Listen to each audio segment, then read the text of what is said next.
Well, hello, everyone. My name is Anngelle Wood, and this is Crime of the Truest Kind.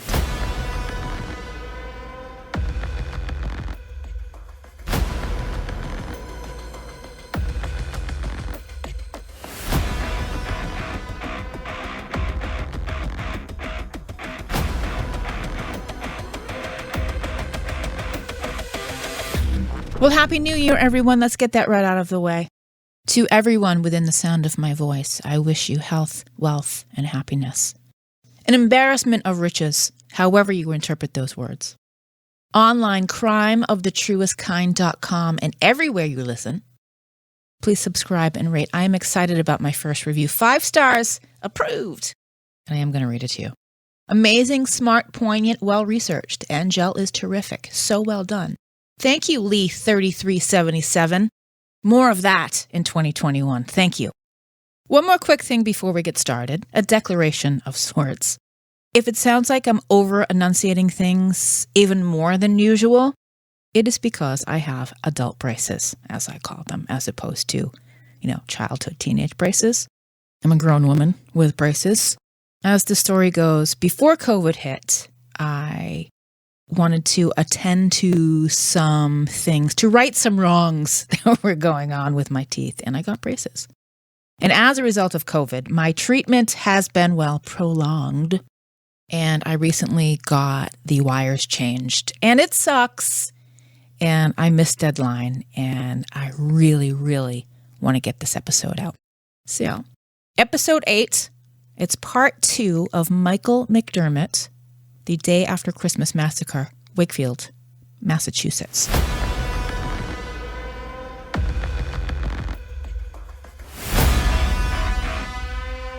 Once he was identified as the shooter, investigators were then tasked with learning as much as they could as to what may have led 42-year-old Michael McDermott to go on a workplace killing spree. Now, this is a man who, for 6 years, spent an hour every 6 weeks donating blood platelets for the Red Cross. He made that hour drive to Dedham, Mass. every 6 weeks specifically because it was the only site in the region with the equipment required for the involved procedure. One that takes twice as long as regular blood donation. It was voluntary, no compensation was given.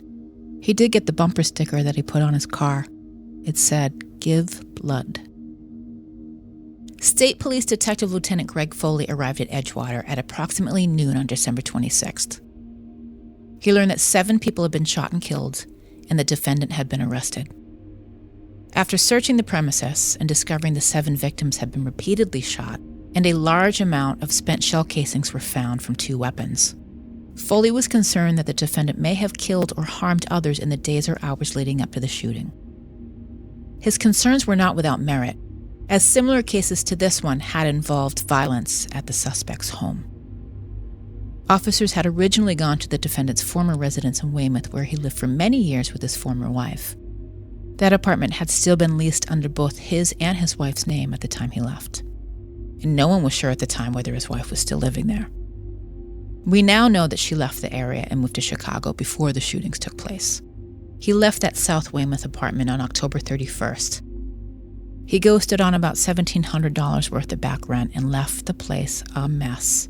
It was a major loss for the landlord, who had to completely renovate the apartment when he vacated. He left holes in the walls, a broken dishwasher, ripped carpets, even old rotten food. The focus immediately shifted to his Haverhill apartment to secure the premises and to look for additional victims inside. At or around 2:35 p.m., Captain Donald Thompson and 3 officers with the Haverhill Police Department went to the defendant's apartment. After learning from the building manager that the defendant rented the apartment and that she believed no one else was inside at the time, the officers knocked on the door and got no response. Using a key provided by the building manager, they entered the residence. The officers did a search of the apartment looking for victims and found none. They did observe, however, ammunition and a firearms manual on the kitchen table, and a box labeled with the word danger. Now, of course, I had to find out what was in the box. Bottles of potentially hazardous chemicals. Oh, and there's more. The officers were inside of the apartment for approximately 5 minutes and did not pick up or remove any items.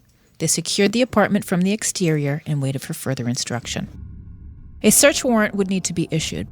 There was a gold mine of evidence in that apartment.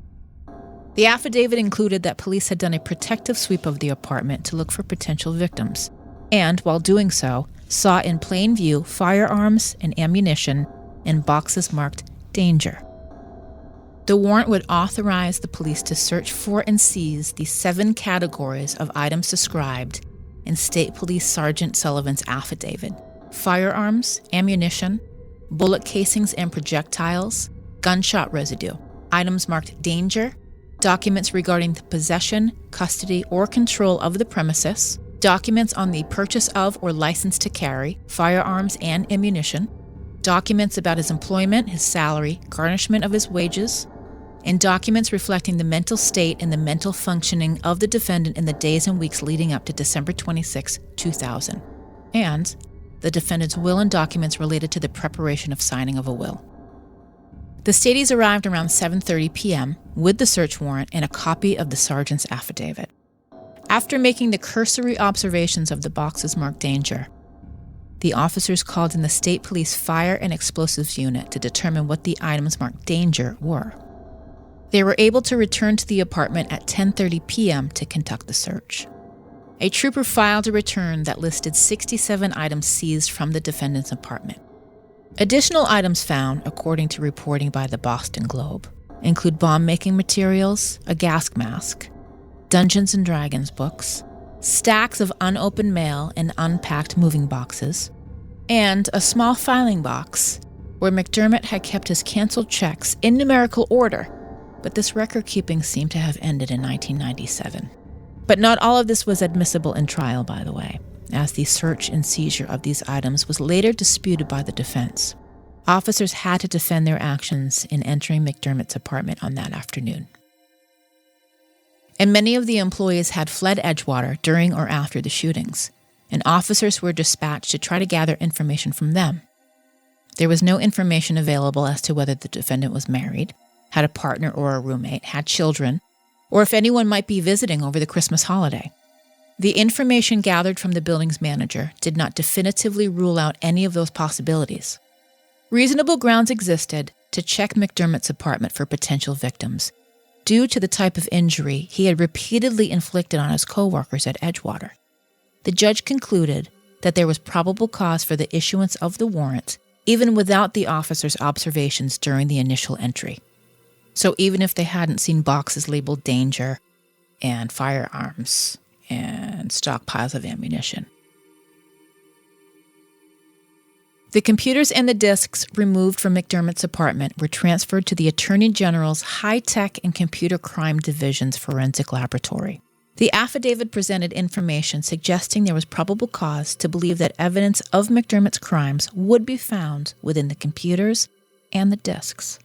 Trooper McSweeney made a forensic duplicate of the computer's hard drives and storage media, essentially copying the computer's contents in order to preserve the computer in its original state. They then ran the ENCASE program on data from 2 of the computers seized from the defendant's apartment. ENCASE pinpoints which files contain a particular keyword, then opens a preview window, which contains a small portion of each file that provides the contents in which the keyword appears. A pattern develops. Hooray for forensics. Court records document McDermott's long-standing problems with depression, beginning in his teen years and continuing into adulthood. Over the years, McDermott reportedly experienced a variety of problems, including visual distortions, extreme claustrophobia, and transgression into dissociative episodes. That's when a person comes out of this state and the person has no memory of what occurred in that state. Mark that. It's going to come back again later. He claimed difficulty focusing on objects, muffled hearing and ringing in his ears, hearing voices from electronic devices, and auditory and visual hallucinations. He kept most of these problems to himself because of his mistrust of psychiatrists and his fear of being locked away. McDermott claimed that during his employment with the Maine Yankee power plant, he was subjected to radiation exposure that killed his thyroid. It is true that he took a number of medications over the years, including something for hypoactive thyroid, for high blood pressure, and since he moved to Haverhill, different antidepressants, including Prozac and Trazodone. Hypothyroidism, because I want to know, is a condition in which the thyroid gland doesn't produce enough of the certain crucial hormones. It's underactive, as opposed to a hyperthyroid. I'm not a doctor. He also admitted that since the 1980s, he had been lying to doctors to obtain prescription medications, claiming that, for as long as he had access to the internet, going back to 1985, he, quote, wanted to understand what type of insanity he had, and he went about conducting his own research. Those searches included how to fake mental illness, psychosis, and malingering. Now, Psychology Today defines malingering as the purposeful production of falsely or grossly exaggerated physical and or psychological symptoms with the goal of receiving a reward. A malingerer may, for example, attempt to raise the temperature of a thermometer through heat from a lamp, or alter a urine sample by adding sand to it. Some cases of malingering are easy to detect. However, if the malingerer is more discreet, a clinician may have difficulty gathering evidence for an accurate diagnosis. I get the feeling I know a few malingerers. McDermott understood the data he gathered on these subjects through his online research. In December 1999, a year before the shootings, he bought a book called Clinical Assessment of Malingering and Deception, which he claimed not to understand. And he later obtained an article on the internet on the psychometric detection of malingering. Psychometrics, as I understand it, is the degree to which one is affected by a disorder. The defendant also downloaded an article entitled Borderline Personality Disorders, Symptoms, and Etiology, which, he explained, was an attempt at self-diagnosis. He studied and researched the Minnesota Multiphasic Personality Inventory, the MMPI test. It is a psychological test that assesses personality traits in psychopathy. It is primarily intended to test people who are suspected of having mental health or clinical issues. Interestingly, it is considered a protected psychological instrument, meaning it can only be given and interpreted by a psychologist trained to do so, and you cannot find it online. I tried. We are about to hit some of the red meat of his defense. Ready? On December 14th, 2000, McDermott met with Cheryl Troy, the head of human resources, and Patricia Bohr, the company's chief financial officer, to discuss the tax lien the IRS had placed on his salary that required Edgewater to garnish a portion of his pay. McDermott claimed that he did not owe the IRS, something we keep hearing throughout the story. He was very emotional about this news, and then he was very angry. McDermott testified that on that same day, December 14th, 2000, the Archangel Michael came to him in a vision. An archangel like a top-ranking angel. The archangel told him that God had a plan for him. Remember, the Martinez family was a very traditionally Catholic family. They held very strong beliefs. Now, under this plan, he could obtain a soul. It had been his belief that he did not have a soul, that he was born without one. He would go to purgatory and eventually to heaven if he went back in time and prevented the Holocaust. The archangel instructed McDermott to act upon the appearance of 3 signs, and he explained those signs. The first sign was the appearance of the archangel. Check. The second sign was a partial solar eclipse on Christmas Day that he watched with his niece. He interpreted that as the second sign that he should act. And there was. I found a list of solar and partial eclipses in the 20th century. During the period of 1901 to 2000, there were 228 solar eclipses, of which 78 were partial, one on December 25th, 2000. The third and final sign came from his own mother. On the morning of December 26th, his mother called him at his desk to wish him a happy St. Stephen's Day, adding, "Or would you rather Boxing Day?" St. Stephen's Day is observed in honor of one of the first Christian martyrs, St. Stephen, stoned to death shortly after the crucifixion. Brutal. In a Nathan Explosion voice, someone will know. And with that, the secret code for mass murder became clear to him. Interestingly, though, as he had already brought the guns the night before and was raring to go by the time he received that third sign. McDermott then got up from his desk, ate a pile of painkillers he stole from his father, washed them down with vodka. In his mind, an overdose would kill him. It allowed him to enter a portal where he could kill Hitler and the Nazis. His attorney did say at trial that McDermott stood by this and does not believe the people he shot were his friends or his co-workers. They were going for the insanity defense, and this is some pretty crazy shit.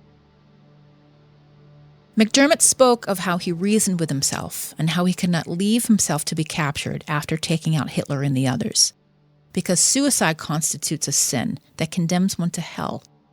But the defendant concocted a scheme where he would die without sin, then succumb to death afterwards.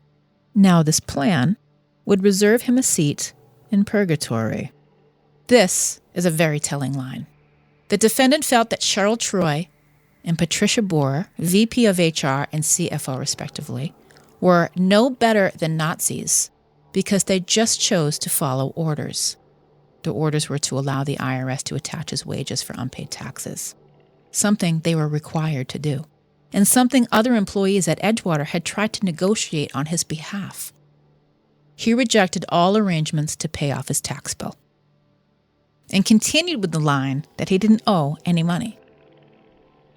Past co-workers had spoken about McDermott's irrational reactions to perceived slights. He would have a massive overreaction to some things that were even benign. Bruce Joy was a former Navy shipmate of McDermott's on the USS Narwhal in the 1980s, who said he was a good comrade, but he could lash out if he felt insulted or slighted in ways that might really shock you. I find submarines equally as fascinating as true crime, in a different way, I guess. But the Narwhal was decommissioned and sent to the Navy's submarine recycling program in 2001. Fascinating. I would love to get in a submarine. Are you kidding? McDermott plotted. He chose his weapons. And on Christmas Eve, took his AK-47 assault rifle and his shotgun out for a spin. He was seen in a wooded area near his home in Haverhill by a woman driving by who heard the shots and saw him and his car. Easy to remember. He had a vanity plate. It said T-Bone. Just kidding. No, it didn't. It said Mucko. All firearms in his possession were unlicensed. It is possible they had been at one time, but they were not at the time of the murders. He spent Christmas Day with his family and stopped by the office on his way home to drop off a few things, as one does.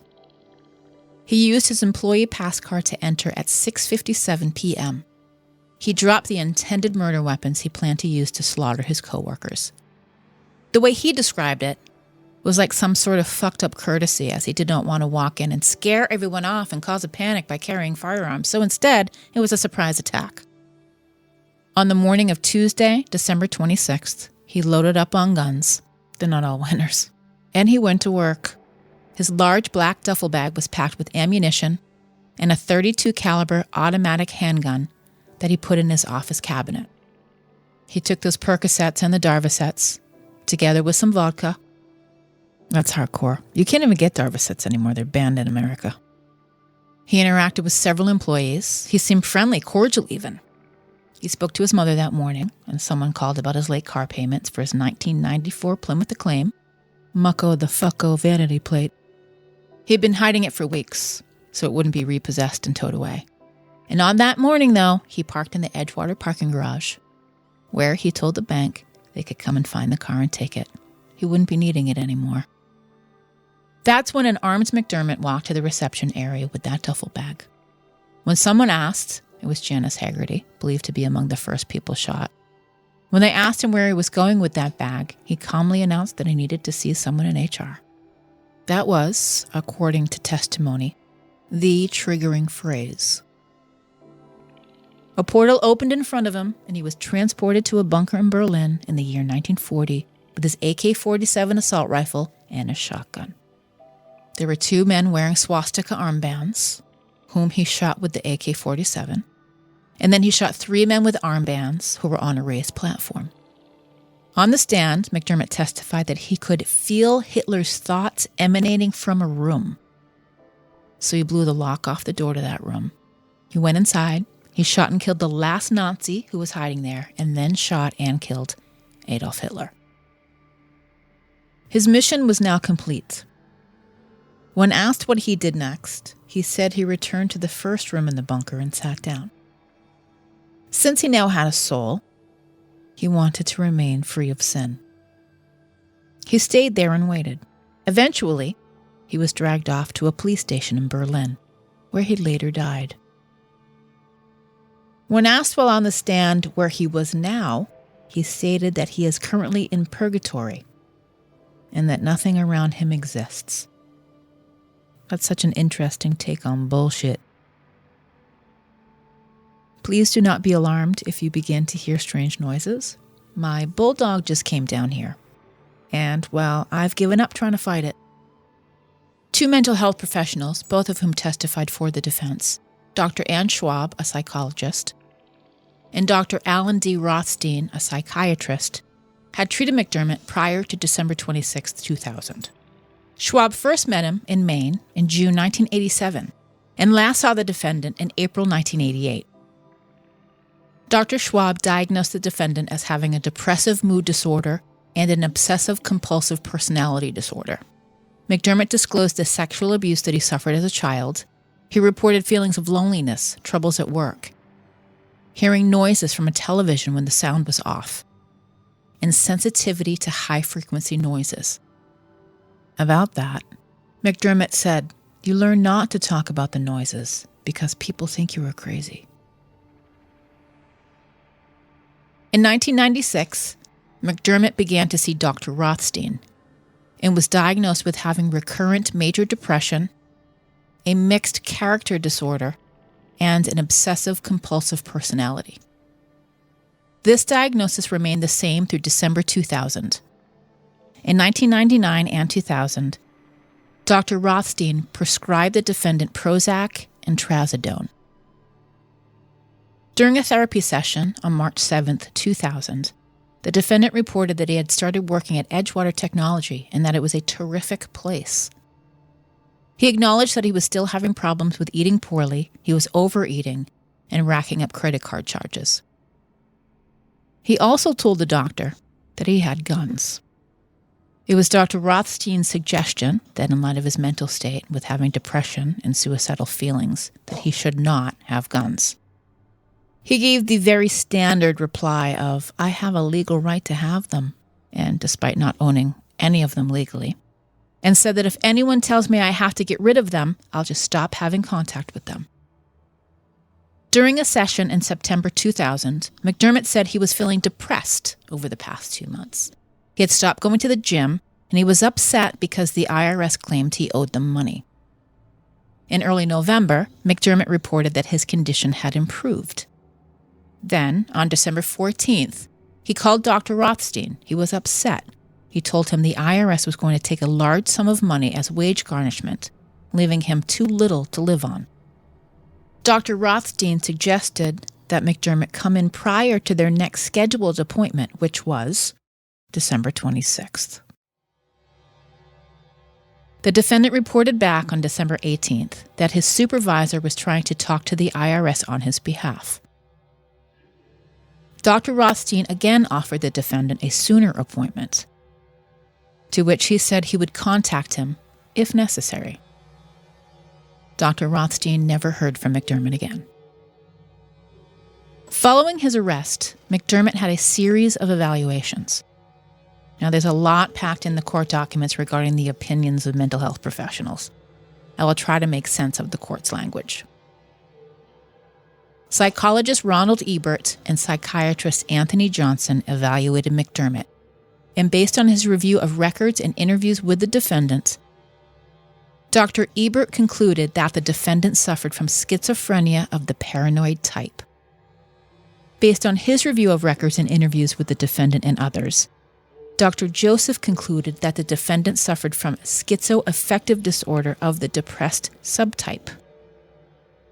Both Dr. Ebert and Dr. Joseph expressed the opinion that, at the time of the killings, the defendant was suffering from a mental disease that deprived him of the substantial capacity to appreciate the wrongfulness of the criminality of his conduct and interfered with his ability to conform his conduct to the requirements of the law. Oh, that's a lot. Their findings were that he did not really have control of his actions. Neither believed that the defendant was malingering.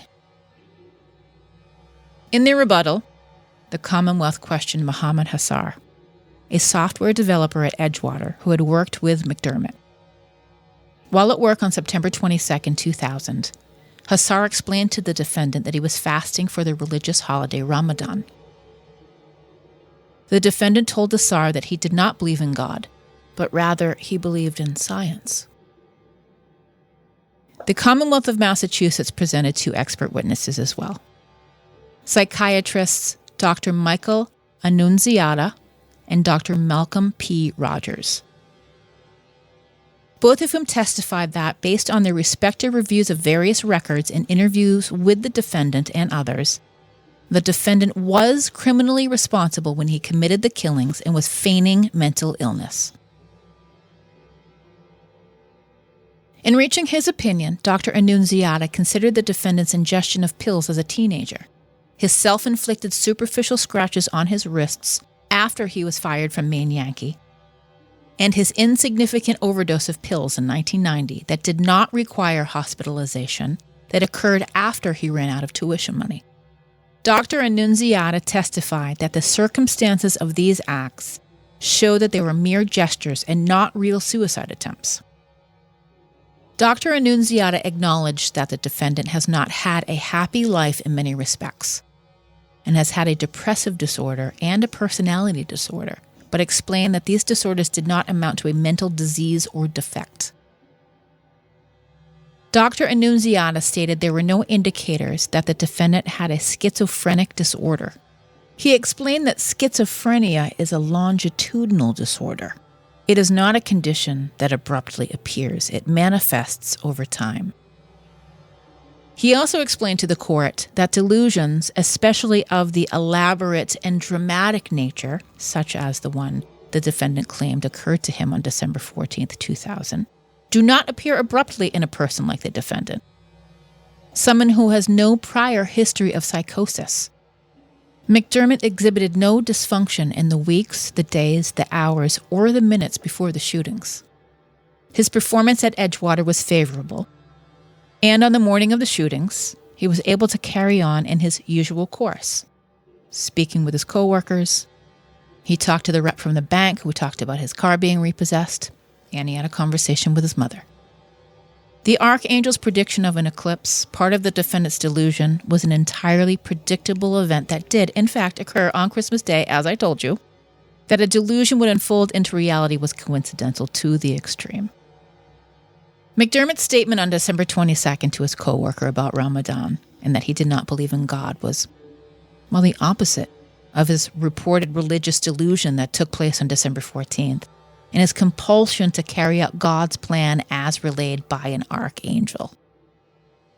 He said he didn't believe in God. The top angel visits him to carry out God's work.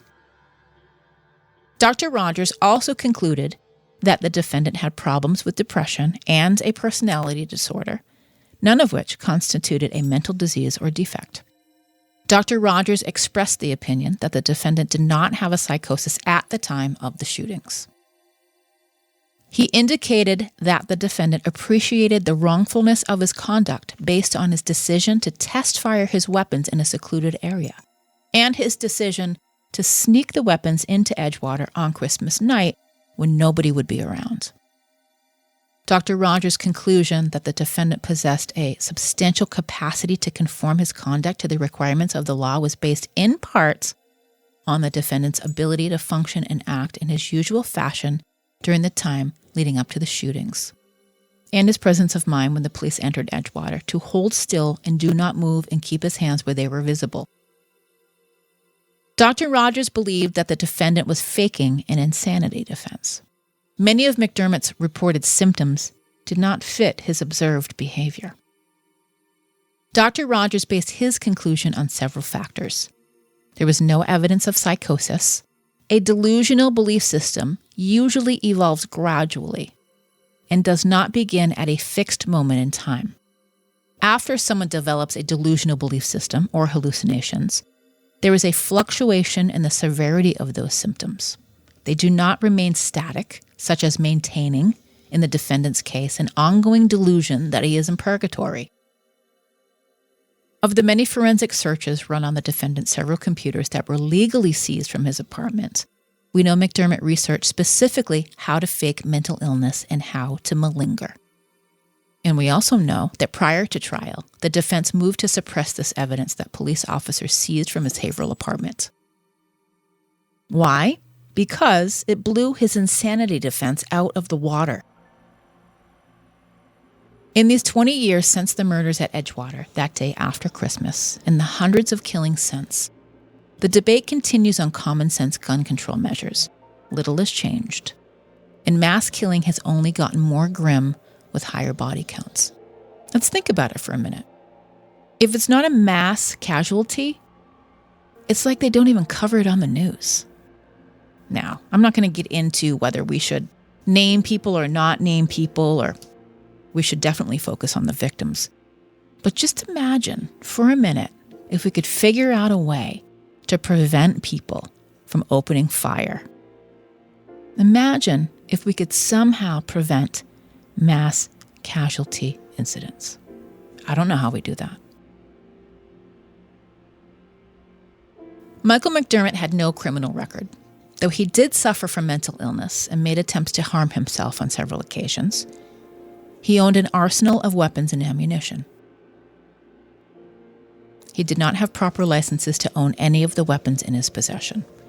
Gun laws in Massachusetts are among the most comprehensive and restrictive in the U.S.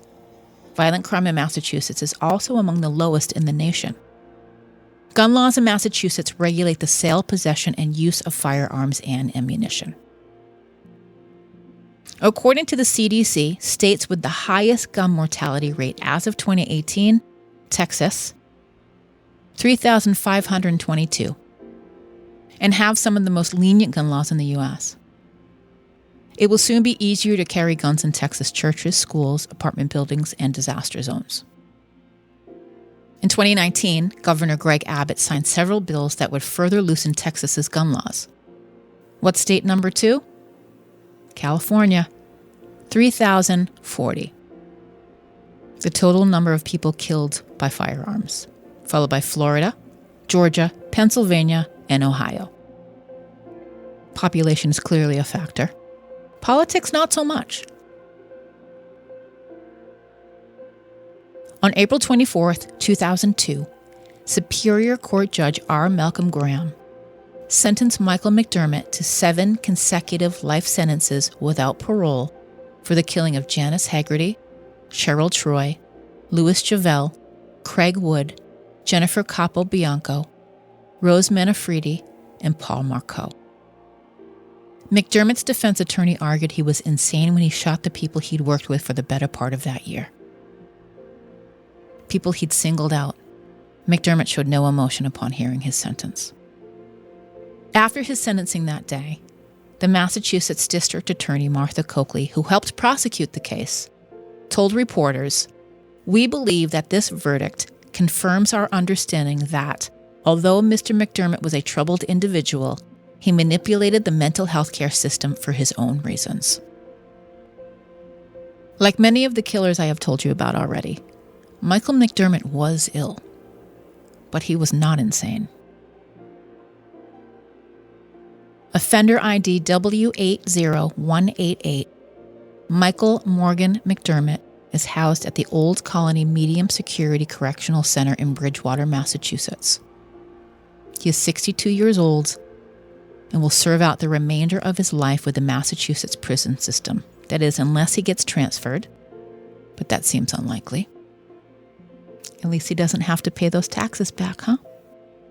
That's showing him.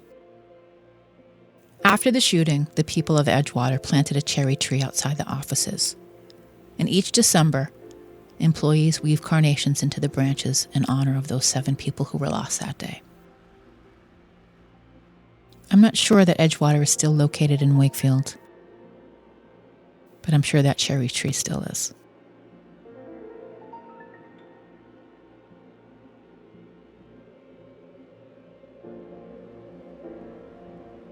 Thank you for listening. I look forward to this brand new year. I'm very excited to dig into more stories and bring them to you. crimeofthetruestkind.com. Find the show on Facebook at Crime of the Truest Kind. Instagram at Crime of the Truest Kind. On Twitter at Truest Kind. You can email the show crimeofthetruestkind@gmail.com. I have stickers. I love merch. I got real merch heavy in 2020. And so when the time is right, I will launch a Patreon. But I don't think we're there yet. I do have gorgeous stickers. If you would like one, as supplies last, send me a DM or an email. I'd be happy to send you some. I return in 2 weeks' time with another New England crime story. In the meantime, rate and review the show. If it's pleasant or relatively so, I will read it on the show. In closing, I find there's always reason to say this. Lock your damn doors, true crimers.